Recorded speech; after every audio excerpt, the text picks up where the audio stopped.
don't look at the gap between you and somebody else.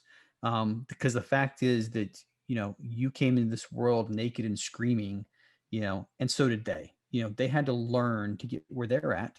And guess what? You can learn the exact same lessons and you can also get to where they're at. So that's really what that was about. I've had a lot of very big mindset shifts, but that was one of them, and ended up writing a quick blog article on it. I'm glad you're able to read it.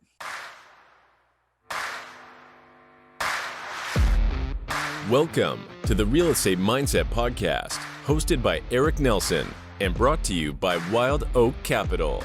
Eric is a real estate investor, business owner, and performance coach. Throughout this series, Eric explores the mindset behind why certain investors are so successful and how we can learn from their achievements and failures. Eric asks the tough questions around the habits, discipline, mindset, and more required to achieve the most ambitious goals. Thank you for being here and enjoy the show. Hey everybody, welcome to the Real Estate Mindset Podcast. This is your host, Eric Nelson. And today we're doing something awesome. I've invited my brother, Ben Nelson, to be a guest host. So I'm going to throw you into the fire, Ben. Will you intro our guest today? Absolutely. Thank you very much for having me on, Eric. We appreciate it. Today's guest is Brian Briscoe. Brian, thanks for taking the time to talk with us today. Hey, thanks for having me, guys. Appreciate it. Yeah, we'd like to let you kind of discuss a little bit who you are and jump in if you wouldn't mind. Give us a little intro about yourself and how you got into real estate, and we can go from there. Yeah, easy. So I think that the thing that most people key in on is I've been active duty in the Marine Corps for almost 20 years now. So just over 20 years ago, I was a grad student at University of Minnesota, trying to get a PhD. And World Trade Center went down. I think a lot of people who are my age or were at least alive at that point remember that day. But that day is kind of what made me decide that I wanted to go active duty, essentially. So that was almost 20 years ago. And so basically what that means for me is I'm coming to the end of I'm hitting my 20-year mark, and I'm going to be retiring from the Marine Corps in about 107 days, from when we're recording it right now. I think roughly, give or take one day, there might be some administrative error on that countdown, but, so roughly 107 days, so about 3 years ago, when I started seeing the light at the end of the tunnel, there's a couple things that, after, at the time, 17 years of, being told where to be, what to wear, and whether you had a smile on your face or a scowl, but a lot of things that I learned is I just didn't want to work for anybody else. I enjoyed the Marine Corps enough, and I've had enough jobs that I've gotten enough autonomy to realize that, I didn't want to be working for somebody else, and so I realized, number one, I didn't want a job afterwards. I didn't want to move from one job to another job. And I'd always been fascinated with real estate. I had a handful of single family properties that I'd picked up over the years. And so I really started thinking long and hard about, what's next for me. At the time, I didn't really make the decision, I'm going to retire right at my 20-year mark. My wife and I had discussed things, and we basically said, we'll take it one tour at a time, so we knew we were going to come to the Pentagon. So, 3 years ago, we were sitting in Southern California, we knew we were going to go to the Pentagon next, and we hadn't committed to, retiring after the Pentagon tour like I have now. But at the time it was just, we'll take each set of orders as it comes. I'll do my 3 years at the Pentagon and we'll see what they dangle in front of us. But in the back of my head, I kept on thinking, I've got to prepare for whatever's next. And so started looking at avenues through real estate, because it's really what fascinated me. And, after spreadsheeting, I decided that single family was not scalable fast enough, so I realized that in order to hit my passive income goal, I was going to need, 60 single family homes. So anyway, I started looking at other options, and I read probably 100 books in the course of a year on real estate. and some of them I read the first 20 pages and nope, not this one. But, read all or parts of about 100 books and finally landed on multifamily. And that's, I love the ability to scale. I love the fact that it's, recession resistant. I love the fact that, it fills a basic human need of shelter. And there were just so many things that resonated with me when I started reading about multifamily that that's what I decided would be my end game, my ticket out of the Marine Corps. And when I started picking up some speed and some traction, that's when I started realizing that, I can't do both. I can't be active duty while I'm doing this, so I have to put a stop to one or the other. And that's when I really made the decision. I've got to retire, as soon as I'm eligible, I've got to retire. So, fast forward, that's where we're at today. I'll let you guys, ask whatever question you want, but, at present, we, companies called Four Oaks Capital, similar to Wild Oak. I actually had somebody ask me if I was one of the Wild Oak guys. I'm like, Oh nah, man, I wish you were. yeah, You do our both. oaks, our oaks are pretty wild, but, yeah. Yeah, we got, roughly 500 doors in the Southeast and always looking to add more. So, it's been a wild ride. And, we're, like I said, 107 days away from, Four Oaks Capital and multifamily being my, moving my side hustle to my main hustle. Awesome. That's super exciting. Yeah. Yeah. Yeah. So a couple questions for me, and I'm sure Ben will have a few too. But the first thing was, you mentioned maybe 3 years ago. Is that right? I mean, so we talk about this a lot. Lots of people have that similar path. They'll get 1, 2 single families, 3, maybe a quadplex, that type of thing, and then get to the point and say, okay, well, I need to scale, and then you kind of find your way to multifamily. And I have a similar story, but what give us the timeline? When was it that you kind of had a handful of rentals? Yeah. And then because you mentioned a year where you read books, and that that's awesome. So when was that? the year that I read all the books coincided with a deployment. I mean, when you deploy, I was on a Navy ship somewhere in the Middle East, and we spent a lot of time in the Gulf of Aden, a little bit of time in the Arabian Gulf or the Persian Gulf, depending on who you want to make happy when you say it.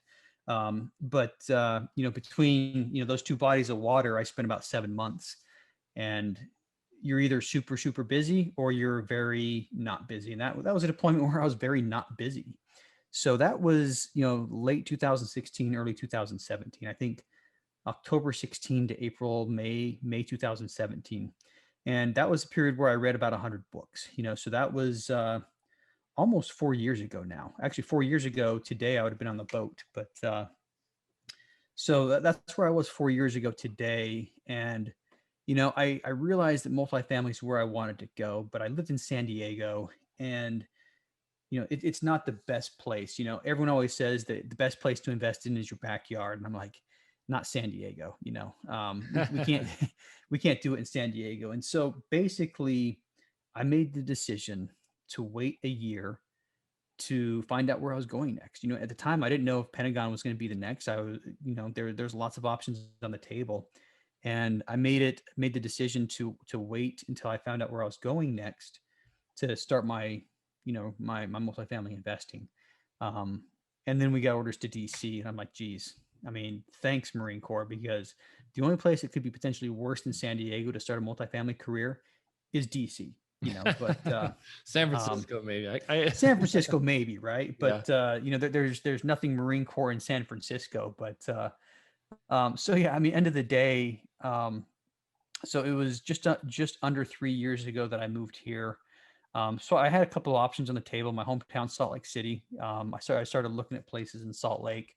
My in-laws and my wife's two sisters and her parents had all moved to Idaho Falls. And so I was looking at places in Idaho Falls, and my wife was born and raised in South Carolina. So I started looking at places in South Carolina, places where I had good reasons to go to and that I would go to frequently, whether or not I was doing real estate. And so I made up my mind to, try to find something in one of those markets. Along the way, I realized that I needed a little bit of help. So bought into an education program, started liking the education program, went into full coaching, So I put a lot of effort into educating myself and, getting myself up to the level I needed to be at to be able to compete in the multifamily marketplace. And it was about, let's see, about 2 years ago now that we got our first property under contract. So, that's roughly the timeline. 4 years ago was when I really said, "Yep, multifamily is my vehicle." Um, 3 years ago, I went heavy into education and picked a couple of markets. And then 2 years ago, we got the first thing under contract. And, right now we've got 8 total properties, 485 doors. Yeah. You mentioned Four Oaks Capital and how, if you wouldn't mind just giving a quick Yeah. little overview of how that came about and your team and how you built that team and how you're part of that and kind of your journey into that Yeah. world. So, I'm involved in a lot of different forums, and in one of these forums, where we were encouraged to share the deals that we were working on so that other people can give you feedback. It just so happens that, one of my partners, Eric Shirley, was also in that forum. And I noticed that he was from South Carolina. We had talked a couple of times, either, with our thumbs through text or, one or two voice calls. And he posted something that had just enough information about one of the properties that he was looking at that I realized that we were looking at the same properties. We realized that we were, talking about the same marketplace, but I kind of figured, you know what, the ocean's big enough. But I realized that we were looking at the same properties, and so I got back on the phone with him, and I'm like, hey, I saw that you posted on this property. Um, I'd love to give you feedback, but I'm looking at the same property. And that's literally how the conversation started. And 15 minutes later, my underwriting's a little bit better. and it was just one of those things. And inside it was a little bit of a struggle. It's like I could totally torpedo this guy. I could just tell him he's all off and he's wrong. And and I thought about it. I'm like, no, that's just the wrong. That's a dick move. I don't want to do that. Um, and I struggled with it for probably an hour where I'm just sitting there. I'm like, what do I do? And I finally decided the best thing to do is just call him, tell him, explain the situation, and just say, if you still want me to look it over and give you feedback, I will. And at the end of about a 15-minute conversation, he made an offer that I couldn't refuse. He's like, hey, look, I followed you for a while. I think you're a smart guy. Let's collaborate on this property. And I was just like, Awesome. wow. I mean, the crazy thing was I never thought of that. I never thought of that. And I'm like, you know what? Yeah, let's do that. Let's collaborate on this property. And so, the next day we got on the phone again and we compared our notes and our underwriting and everything else. And basically what happened over the next couple of months is we went from collaborating on one property to deciding, we realized that we were talking to two brokerages. And we both had the same contact at both brokerages. So we went from collaborating on this one property to collaborating on anything from these two brokerages, which we were free to roam wherever else, but we realized that if we were getting a property from one of these two brokerages, it was going to be the same property and we were both going to see it. So then we decided, hey, anything from these two brokerages, we're going to collaborate on. And we started collaborating on a couple of other deals. And then we decided, you know what, anything that comes out of South Carolina, because we were both looking at South Carolina.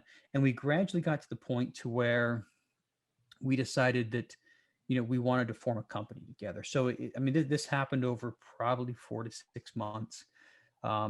Eric's best friend, Brian Mallon, he and the two of them had already grouped up.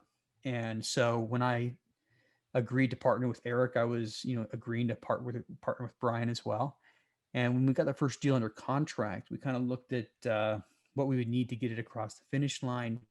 I remember it was going to be about a 1.5, $1.6 million raise.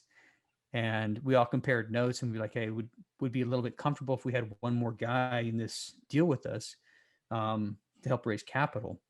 And Eric introduced me to Todd Butler. So that's the Four Oaks right there. That's the original founders.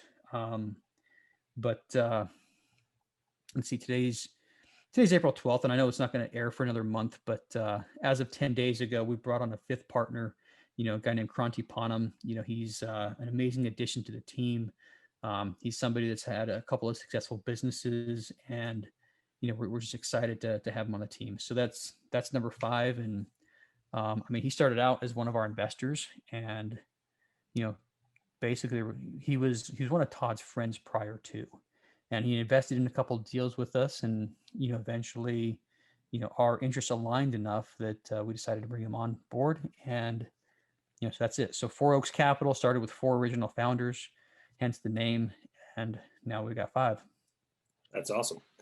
And if you wouldn't mind elaborating a little bit more about what you guys are investing in, you mentioned briefly where you started as far as your markets. Do you mind letting us know what markets you're in now, and where you kind of see yourself going, especially with the growth within your team? We'd love to learn a little bit about that. We started off with kind of we tried to find, what I call kind of like the dead space, the space that's a little bit too big for, your doctor or lawyer to tackle, somebody with a high paying job. If you're making $200K a year, buying a 6 or a 10 or a 12 plex in the Carolinas isn't difficult, right? But then again, your big companies, they're in the 100 plus space. So we started out kind of in that in between no man's land, where there's a little less competition. So we've got a 39 unit property, a 33 unit property, a 28, a 40, an 80 and an 82. So that's where we started out cutting our teeth. And we did that just because there's less competition. I think starting out, it's a lot easier to start out in an area where there's less competition. So it wasn't our plan to stay in that area, that zone for too long. But the last one we closed on was 167 unit in Augusta, Georgia. So we've got 7 properties in South Carolina. We really like the upstate South Carolina corridor. And if you drew a straight line between Charlotte and Atlanta, it goes through upstate South Carolina. And actually, the federal government drew a line. It's called I-85. But the I-85 corridor between, Charlotte and Atlanta is what we really like. But yeah, 167 units in Augusta. So in general, Carolinas and Georgia are our target markets. And as far as what we're looking for, B and C class with a value add component. I know a lot of people are looking for that same thing, but 70s vintage is typically what we're looking at. Something where we can come in, spend $8,000 to $12,000 a door. So we're not doing like super heavy repositions, but something where we can come in and spend $8,000 to $12,000 a door. Spruce it up a bit. Make the exteriors look nice, make the interiors look nice, and raise rents, of course, to up to market levels. Awesome. Well, congrats on that big one. Thanks. One question for the smaller ones: were you guys doing JV stuff, or were you syndicating all of those early on? We've done 2 JVs. So the first property we have under contract is actually 2 properties. That was 2 of our smaller ones, and together it was 55 units. So that was some of a sizable deal. The second one came on the heels of the first, and we actually did a debt raise on that one where we wrote, we only raised $400,000 for that one. And, we gave our investors promissory notes on that one, but, the 28 and the 40 unit were both JVs where we have a couple of investors that came in.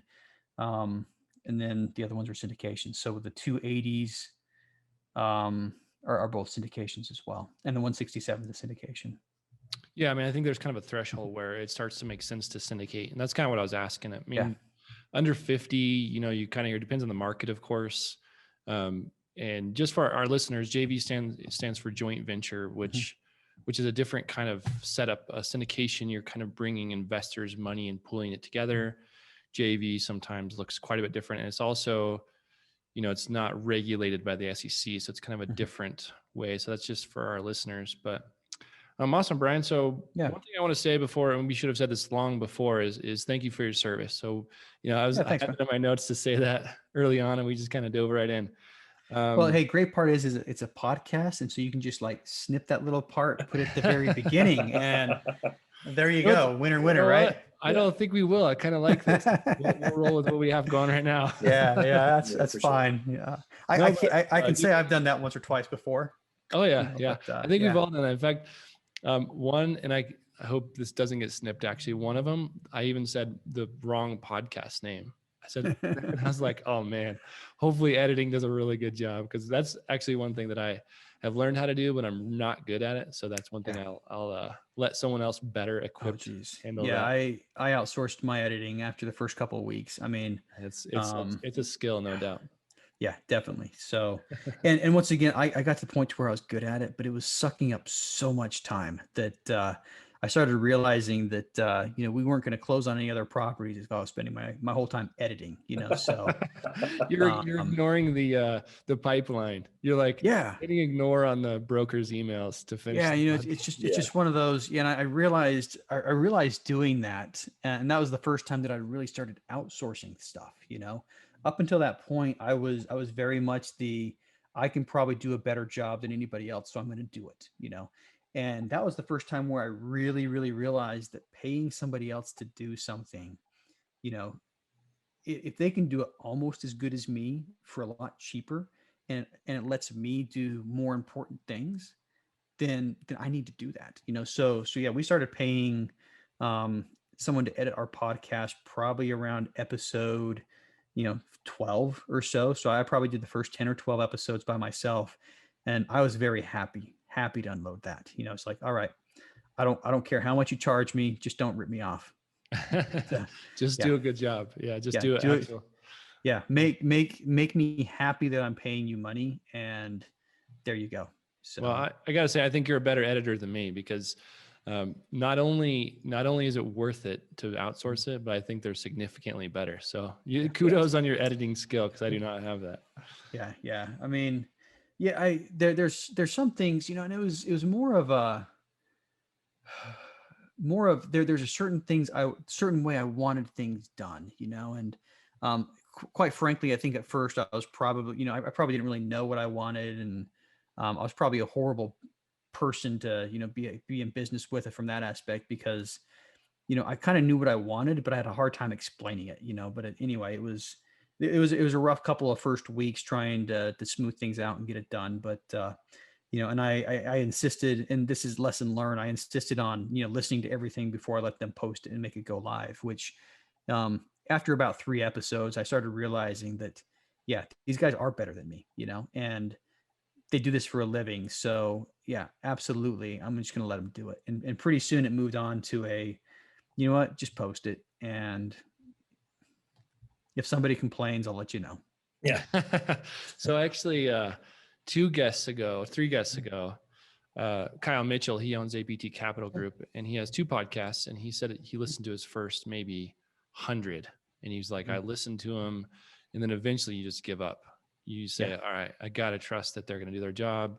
Hope I don't say something stupid or mess up, and just let it roll. But the reason I'm diving into this so deep is because there is a huge lesson to be learned here. It's okay to let go at times. And truthfully, that happened to me with partnering. I had a hard time seeing myself partnering with people in real estate. And so I always thought that maybe single family or small multis would be the niche. And it's probably similar to what you're saying, is it just, I wanted the product. I thought I could do it. Yeah. And it took some coaching actually for me to learn you're going to get a lot farther partnering and trusting other people. So that's kind of why I was diving so deep on that. So thanks for sharing. And I'll tell you another lesson learned. And our first deal, I'm the one that put the first deal under contract. I was the first one to look at it, and in a very selfish manner, I controlled the whole deal. And my partners were like, "What do you need us to help with?" I'm like, "I got it." But looking back at it, part of it was selfish. Part of it was, I want to understand the process from beginning to end.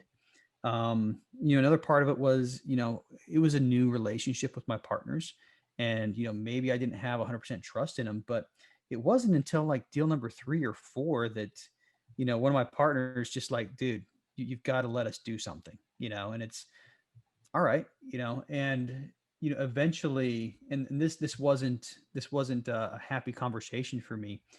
Eric is our current acquisitions director, and that's the job that I wanted. It's the fun job, it's the exciting job. You get the adrenaline rush when the broker says you got the property, or you get the email with that signed LOI or that signed PSA, and it's just like, you're jumping up and down for joy type stuff. But um, I work at the Pentagon, and the way the Pentagon works is there's a lockbox outside of every office that you put your phone in when you walk in, and you can't access your civilian email accounts. You can't access, nobody can call you. So it he talked to me one day. He's like, hey, look, I think that I should be our acquisitions director. And I was just like, no, that's the job I want. That's the job that I think I'm best for. And he literally put it. He's like, hey, look, number one, you're in DC. We're looking at stuff in the Carolinas. He's like, I live in Wilmington, and I was born and raised in Columbia. I know the area better.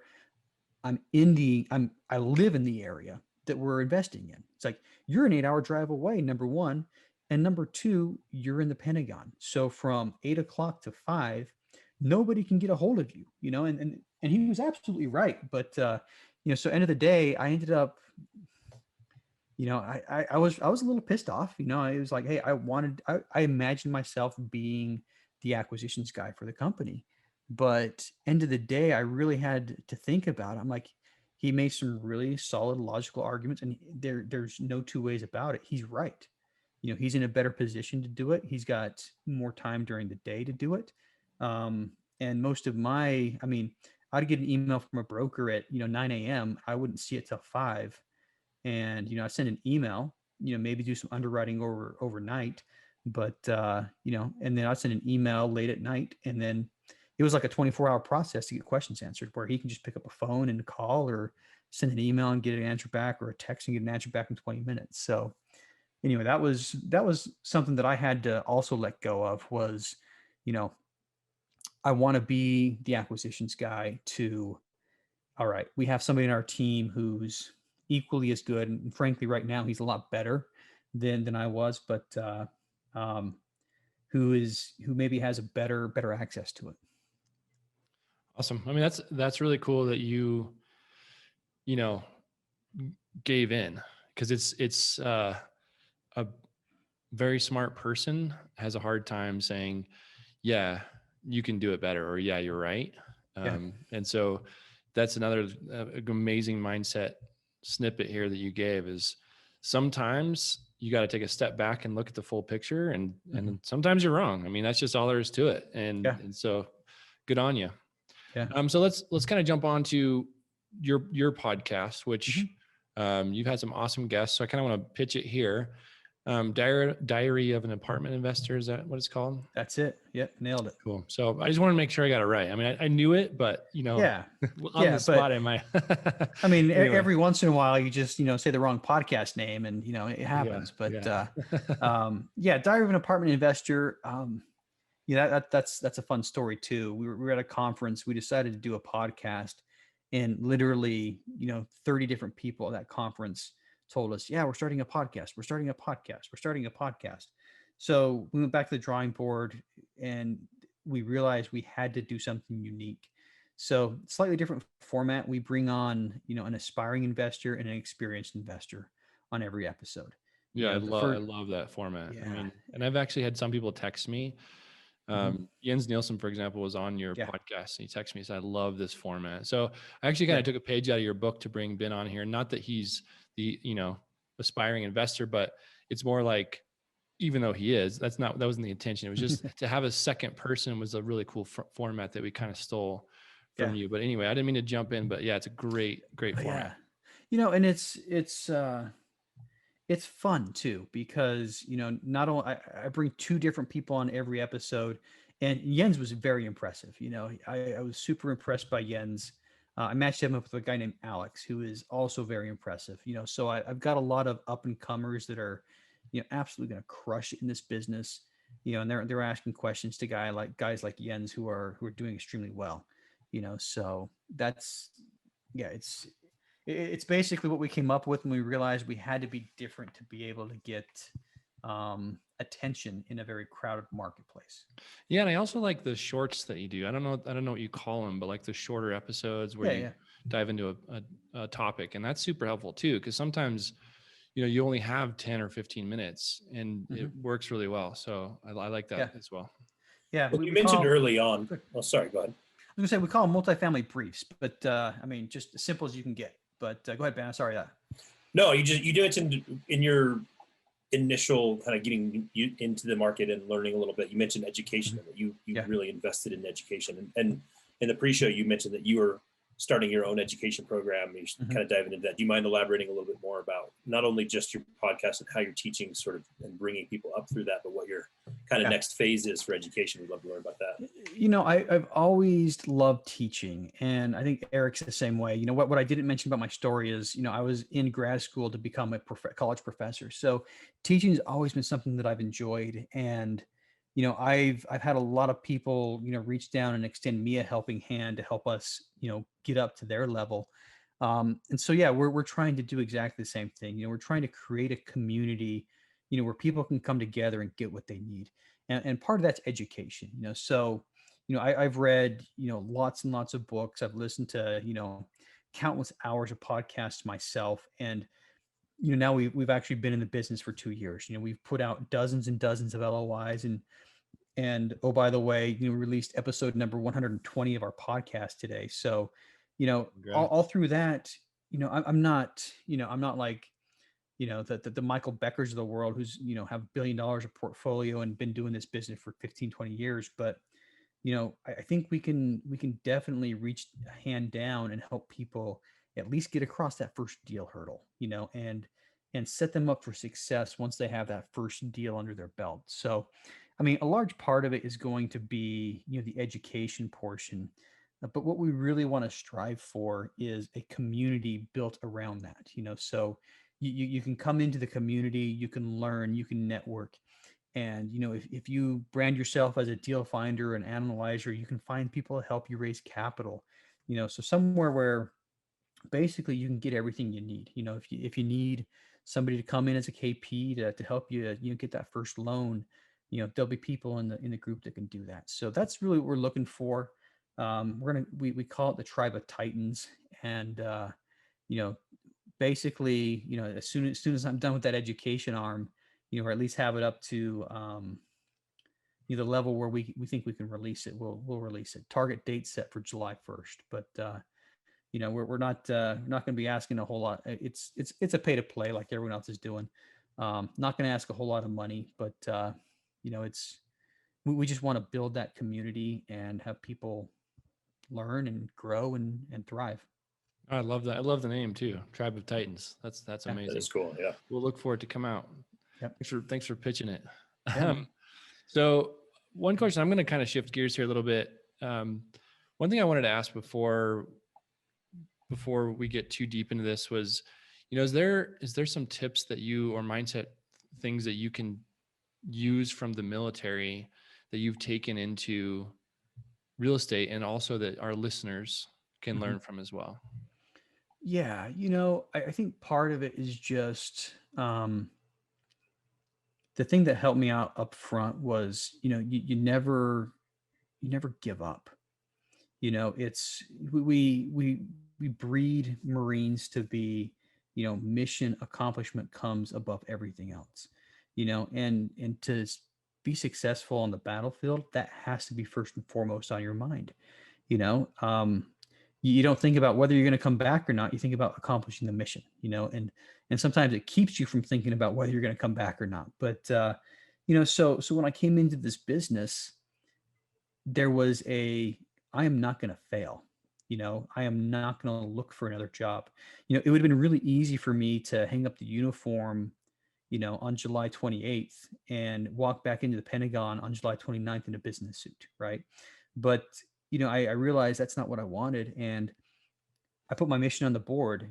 By X date, and my official retirement date's October 31st, and I had this on my journal, and I had it on my calendar. I had this pasted everywhere. By October 31st, I'm going to replace my active duty income. And that was my mission. And that's what I set my mind on. And that's what I read every morning before, when I woke up. And that's what I read every night before I went to bed. And it was just, that's my mission. There's no two ways about it. I'm going to accomplish the mission. So first and foremost, that was it. And then something else that I've learned, and the incidentally being at the Pentagon has helped me learn this from how things don't work. But something else we preach a lot on the battlefield is speed and tempo. You've got to be able to act fast, and by acting fast you can get better access to deals, and you can sometimes beat people to the punch. So now at the Pentagon, nothing happens fast. Everything takes years to happen. Yeah, I mean, and literally, there are a couple things that I've been working on for 2 years that I find, like, one of them just finally got signed last week. But anyway, you have to act fast, and if you don't act fast, you're going to lose out. So those are the two biggest ones. No, I love that. Yeah. Cool. So we'll actually, speaking of questions, we'll kind of shift to the next phase of this podcast. And I asked the same 6 questions for every guest. And so Ben and I will kind of go back and forth asking these. The first one might be, maybe the easiest. So I'm going to take that one. Do you have a morning routine? I don't anymore. I did for the longest time, but right now I wish I did. Let's put it that way. But there are things that I do every day. It's just I don't do them in the morning anymore. Well, and even you mentioning that you read your goal, like to say, I've heard that a handful of times. Someone say, I write my goals down every morning. I mean, even if you wake up and say, okay, October 31st, that's the day. I mean, that's a pretty cool routine. And the question isn't intended to say it's good or bad. It was basically just a curious thing. But I mean, you kind of said, line out the day and have your mind in the right track. Yeah. Yeah. And it's, I used to follow the Miracle Morning, and, I probably did that for a full year, and I had something that disrupted it, and I got off track. But it's one of those things that I keep on thinking about, and it's one of those things that I'm always like, okay, I'm going to start doing that again tomorrow. But it's one of those things that I'm trying to fix in myself. But part of me has just said I can start 107 days from now when I retire. And one of my biggest struggles is, I telework, so I go to the Pentagon 2 to 3 days a week, and I work from home for 2 to 3 days a week. So as much as I want to sit up and block out my day, it's really hard to do when I'm essentially working 2 full-time jobs, because they compete. And every time I've gotten up and blocked up my schedule and said, this is what I'm going to do all day, I get a phone call from the day job, or anyway, it's I think we're all experiencing that right now too, right? The transition. Yeah. And you mentioned earlier about, when you were deployed and talking about books, and I'm very much in that phase right now. Eric has gotten me into this world, and I've spent the last year, especially with COVID, just same thing. Like my day job has always been in entertainment.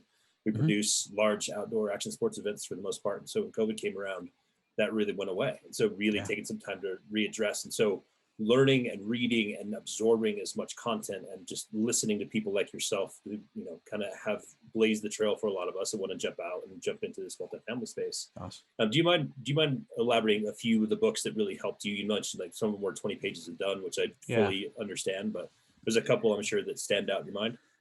The first one that really resonated with me was The Millionaire Real Estate Investor. It's 100% a single family book, but it really opened my mind to, I can basically turn the couple single family things that I have into a business. The next one, the one that introduced me to multifamily, was a Bigger Pockets book.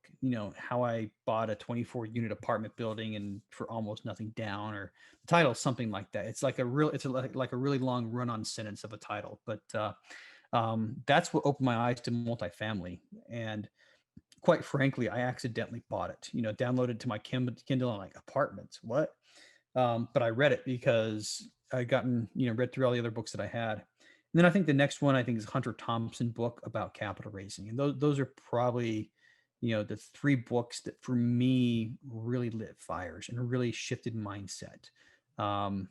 There's probably some better books out there, but those for me changed changed the way that I thought about things.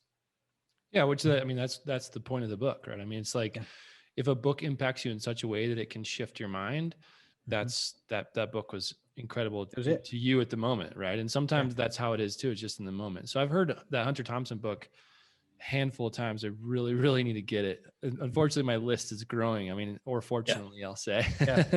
But So it's I'll tell you, I've got a hard copy of that book. I've got it on Kindle, and I've got it on Audible. So that's one that I doubled down on. I've read it once. I've listened to it like 3 times. yeah, I So do the Audible thing more often than not because I drive mhm, quite a bit, and I really enjoy that way of listening to it. But there is something to be said about turning the pages or like highlighting or kind of going mhm, back. And then a lot of those books, that have like visuals in there, and you kind of miss out on that yeah, the audio stuff. But awesome, thanks for sharing. yeah, The next thing would be, do you have a coach or a mentor? Have you had a coach or mentor in the yes, past? yeah, And yeah, what's yeah. worth the investment, if it costs you any money? Yeah. So I paid 25,000 for a coaching program, and I mean it's hard to quantify the returns, but um, I have made a lot more than that since then. And I would say it accelerated. And going back, the only thing I would have done different is I would have done it sooner. That's really the only thing I would have done different. And since then, I have a couple of very informal mentors, people that I can pick up the phone and call and just say, hey, this is what's going on. What do you suggest? So I think mentors are absolutely invaluable in this business.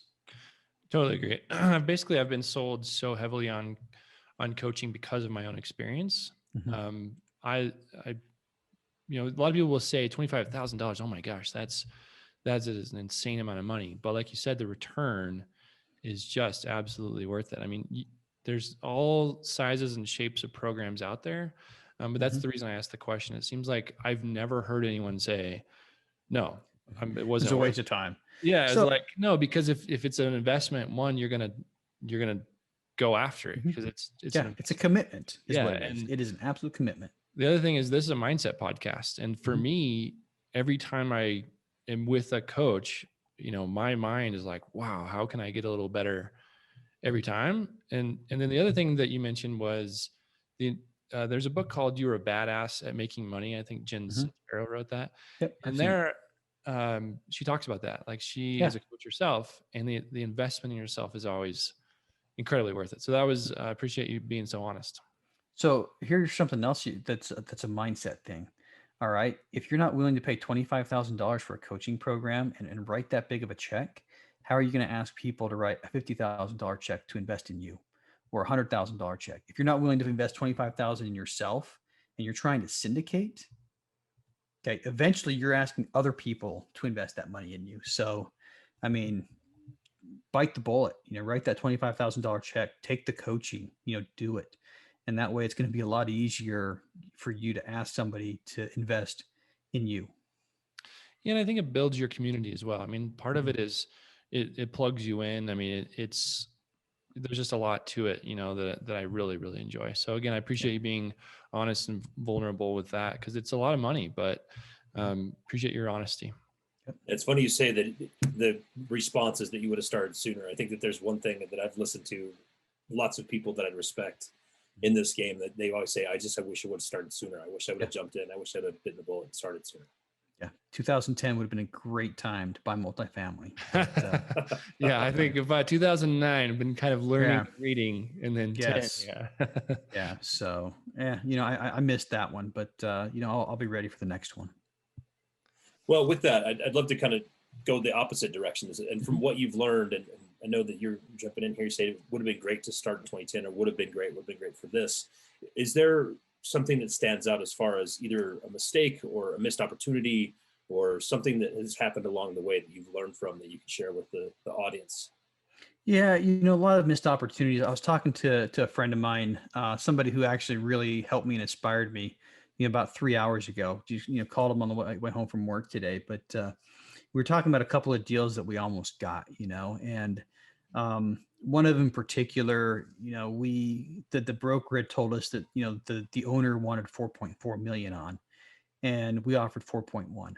And it's just one of those where that 4.4 is the number, and you're just like, the deal would have worked for us at 4.4, and we offered 4.1, and we didn't get it.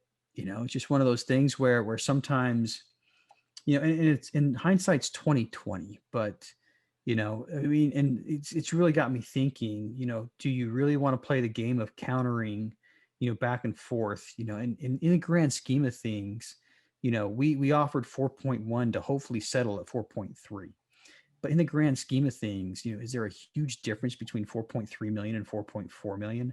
Not really. It's like a 2% difference. But I don't Yeah, know. That's yeah, it's just a recent lesson learned. I mean, once you're in the ballpark, don't squabble over pennies. that's such a good tip. Couple of things I would say to that is I just was given that tip last week was come with your best and final Mm-hmm. right away.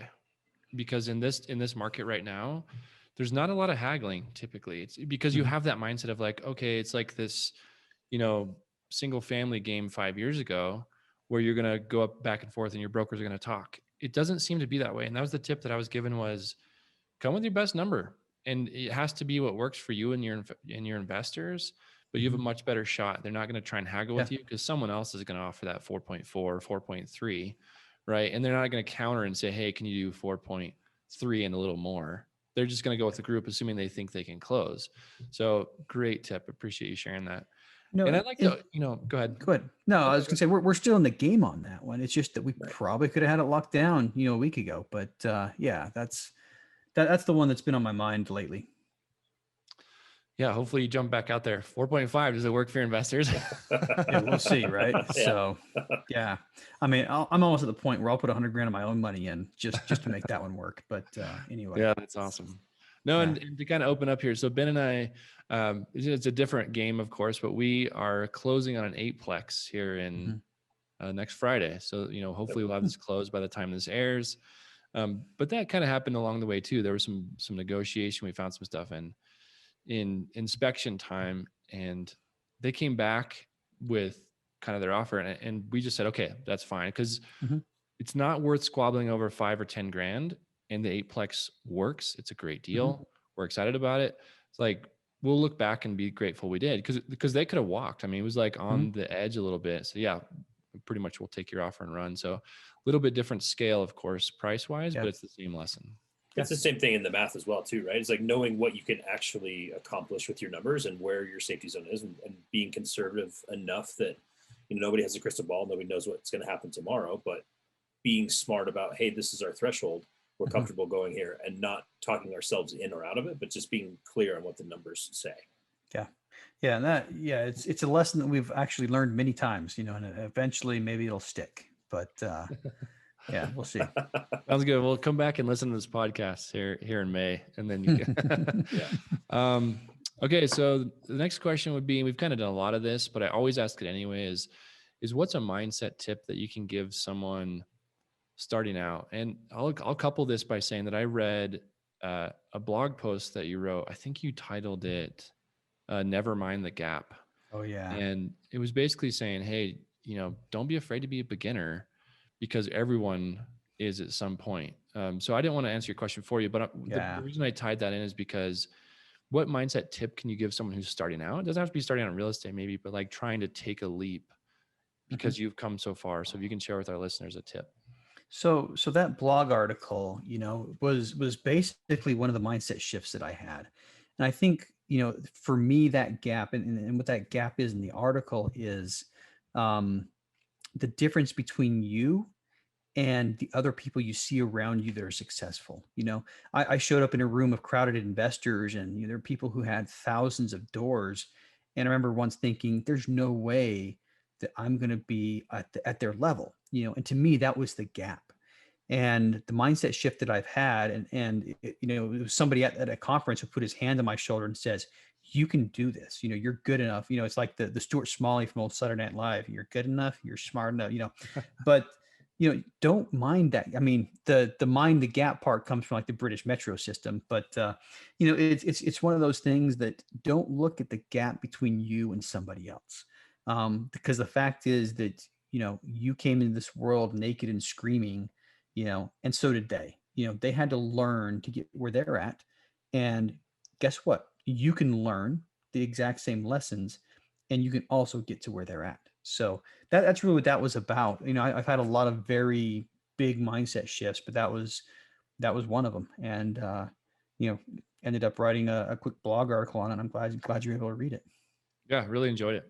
Yeah. Appreciate you sharing that for sure. Yeah, and I think that it's really interesting, especially my journey starting into this real estate world comes from I've spent so much of my time in the past, 15, 20 years building my career and building up what we do. And we are fortunate enough to do some things on a larger scale. But then stepping back and stepping into, as a newbie, right? And as a beginner and learning the lingo and having conversations and being somewhat timid about my knowledge base. Mhm. Eric was a huge proponent of it. And then another friend of mine just saying, hey, lean on your strengths, be honest and be open. There's Mhm. a lot that I've learned that corresponds. Say, hey, this is how it works in this other field with me. Let me Mhm. ask some questions based around that. And have you ever experienced, or even some advice that you might be able to give for people leaning on, not necessarily starting over from zero, but realizing that mindset shift of Yeah. you don't have to start at exactly zero. Like you have a skill set that you've honed probably somewhere else as well. I like the analogy of carrying a lamp into the woods. I mean, you can only see so far, and so as a beginner, you've got this really dim light and you're walking in the woods. And, if you want to get somewhere, you've got to take steps. The light's it's only going to light maybe a meter around you. So, if you want to get somewhere, you've got to be willing to take a couple of steps and act a little on faith. But, you know, to illuminate the whole pathway, all you got to do is keep on taking steps. I think that's really how this whole industry is to begin and to do well. You learn and then you do. And that's the equivalent of taking the step with the lamp. At first your lamp isn't burning very bright, not shining very far, but you got to be willing to take a couple of steps. And the more steps you take, the more momentum you build, the brighter that lamp shines and the farther ahead you can see. So really, it's just a matter of, you learn, you take action, and, rinse and repeat. You just Yeah. learn, take action, and you keep on going. Well, the other thing that I found, and you mentioned it really briefly before, is that Mhm. how open this space really is. I mean, there's so much competition, but Yep. also, people like yourself willing to come on and share your story, share your information, share, how you started, and really, starting this educational program and share how this actually works for you. I've found personally that Mhm. people, if you just ask, and that's half of the step, right? The first step is just to ask somebody who knows more than you and not Yeah. to be timid about it. I've been blown away how open this community is Mhm. with sharing resources and knowledge. And you're included. Thank you for that. Yeah, and quite frankly, it was that mindset that helped me find my partners, you know, and they had the same mindset. They were doing this similar thing as they were asking, they were taking phone calls from strangers and they were talking to strangers. And, that's what it took for, Eric and I to meet, and that's how Eric and Todd met. And I mean, quite frankly, Eric was kind of the linchpin for everything. You hadn't figured that out yet, but yeah, you've got to be able to do that, and that's going to make you successful. Right. Awesome. So the next one's a little more tricky. It's kind of a Mhm. two-part question. Okay. If someone asks you, why are you successful? What is your response? Why am I successful? Um, I think part of it's focus and drive. I think and then this was another, post that I put on a couple of days ago, or I responded to somebody else's LinkedIn. I'm very active on LinkedIn. They asked the question, what does it take to be a good teammate? And the two answers are talent and drive. You've got to be really good at something and you've got to be driven, and I think those are the two things that I possess. Everything else you can learn, I mean, so when the Four Oaks crew came together, we were a couple of very talented individuals with a lot of drive. We didn't know everything, but that's that's the common thread that we all had. We were very good at our day jobs and we were very driven. And that's what I think has set us apart from other people. And when I say other people, there's a lot of people who are flashes in the pan in this industry, or people that you see at a conference, one summer, and the next summer you see them at the same conference with the same story, and they just haven't moved the needle at all. But yeah, drive, and what else did I say? Talent, focus. I don't remember. Yeah. Drive and talent. There you go. I like it. And the next one, this is probably the trickiest one for me personally, is how do you define success? I think success is you are on the right path. So I don't think success is a destination. I think for me, success is being on the right path. For a while, the military pay charts, every year the DoD publishes them, and it says this is how much you're going to make, when you hit this milestone. And for the longest time, I used to look at that thing and say, man, 3 years from now and one promotion, I'm going to be doing good. I'm going to be doing really good. I'm going to be earning another $600 a month. But I very quickly realized that that's, numbers and, what's coming in and out of your bank account is not success. It's, being on the right road. And guess what? You get to choose which road that is. Oh man, that's an awesome answer. Really, really well done. Yeah. Cool. Ben, I mean, that's kind of the end of those 6 questions. So do you have any other things that you want to ask, Ben, before we let Brian go? No, I would just appreciate you spending the time. And again, for those of us that are just starting to make these steps and to start to make the journey. So thank you for the content that you put out. Thank you for, helping folks along the way and giving inspiring confidence that this is not the big scary monster that everybody might think it is, that it's completely possible to keep taking steps. With that, we'd love to know, is there anything that you'd like to share and a little bit more about how can people connect with you or anything you'd like to share about your company? Yeah, there's a couple of places. The easiest one, if you want to listen to me talk, Diary of an Apartment Investor podcast, diaryofanApartmentinvestor.com. Four Oaks Capital website is a good one too, fouroakscapital.com. We got a bunch of, free educational material on both websites. If you're more interested in, investing with us, go to the Four Oaks website. If you're more interested in becoming like us, I think the Diary of an Apartment Investor site's got more information towards that. And eventually we're going to launch the Tribe of Titans. And, we've already got the landing page built for that at thetribeoftitans.com.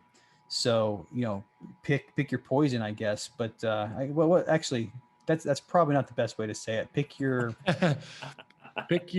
choose your own adventure. Yes. So pick your opposite of poison, whatever that is. Pick your dessert. I don't know. Is there anything that the listeners can help you with? Is there anything that if you were to make a request of the listeners, is there anything that they can help you with?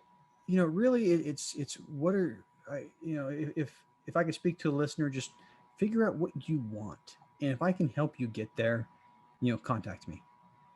We are helping you with the education process. So if you want to learn how to syndicate, that's something we can help you with. That's something that we're trying to help people to do.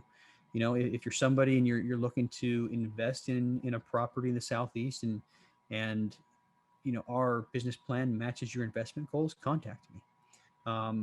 And if you listen to this and you think, hey, we don't align at all, keep listening and maybe you'll find somebody else that aligns with your goals a lot better than me. That's such a cool answer.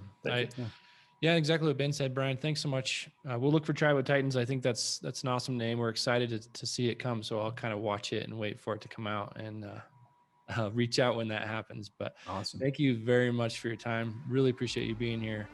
And we'll let you go have your evening. All right. Thanks a lot, guys. I appreciate it. Thank you. Thank you for listening to this episode of the Real Estate Mindset Podcast.